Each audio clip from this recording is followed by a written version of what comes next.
Welcome back to another technical deep dive here in the debug zone. Today we're tackling a big question and breaking it down with insights from other users.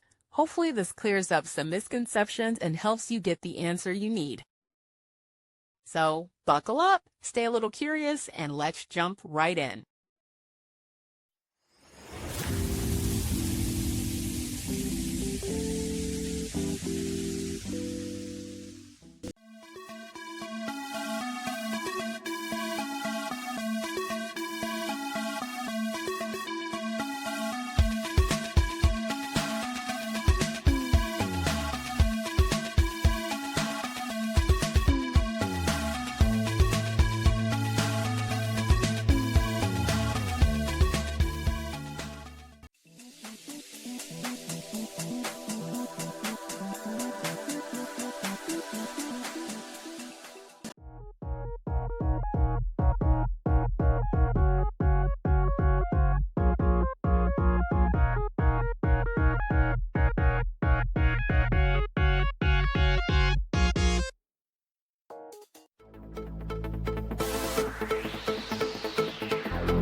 And that's a wrap.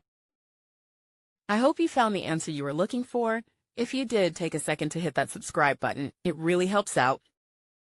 And let me know in the comments which solution worked best for you. See you next time in the debug zone.